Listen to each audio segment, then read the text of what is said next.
नमस्कार, केमन आছেন? आशा करी सकलेই खूब भालो आছেন। আজকে নিয়ে এসেছি একটি রেসিপি, তার নাম হলো মূলো শাক ভাজা। শুনতে সামান্য হলেও খেতে কিন্তু শীতের দিনে দারুণ লাগে। গরম ভাতের সঙ্গে পরিবেশন করলে দুপুরের খাওয়াটা জমে যায়। প্রথমে কড়াইতে সরষের তেল দিয়ে তাতে দুটো শুকনো লঙ্কা দিলাম। শুকনো লঙ্কাটাকে ভালো করে ভেজে নেব। ভাজা হয়ে গেছে, এবার এর মধ্যে দিয়ে দেব কুচনো পেঁয়াজ। পেঁয়াজটা দিয়ে ভালো করে নেড়ে নেব। পেঁয়াজটাকে হালকা বাদামি করে ভেজে নেব।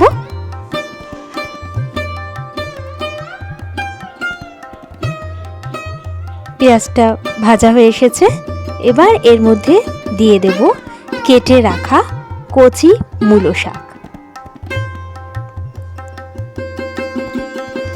এই মূলো শাকের পুষ্টিগুণ কিন্তু প্রচুর।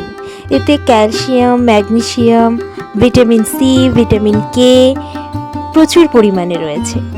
এতে আয়রনের পরিমাণ বেশি থাকায় হিমোগ্লোবিন বাড়াতে কাজ করে, ডায়াবেটিস দূরে রাখে, হজম শক্তি বাড়ায় এবং রোগ প্রতিরোধ ক্ষমতা বাড়িয়ে তোলে। তাই শীতকালে এই মূলোর শাক অত্যন্ত উপকারী একটি সবজি। এই মূলো শাকটাকে ভাজতে ভাজতে দেখুন জল বেরিয়েছে। এই জলটাতেই কিন্তু কচি মূলো শাকের পাতাগুলো কিন্তু সিদ্ধ হয়ে যাবে। এর মধ্যে এবার দিয়ে দিলাম আমি হলুদ গুঁড়ো।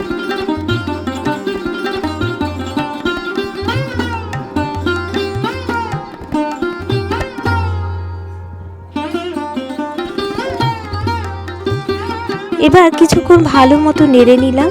দেখুন জলটা আস্তে আস্তে শুকিয়ে এসছে। এরকম ভাবে শাকটাও সিদ্ধ হয়ে যাবে এবং জলটাও ক্রমশ শুকিয়ে আসবে। এবার দিয়ে দিলাম পরিমাণ মতো চিনি। চিনি দেওয়ার পরে ভালো করে নেড়ে নেব। শাকটা ভাজা হয়ে এসেছে, এবার শাকটাকে নামিয়ে নেওয়ার পালা। কেমন লাগলো আজকের রেসিপি? ভালো লাগলে অবশ্যই লাইক, কমেন্ট, সাবস্ক্রাইব করে আমার চ্যানেলটির পাশে থাকবেন। সকলকে ধন্যবাদ।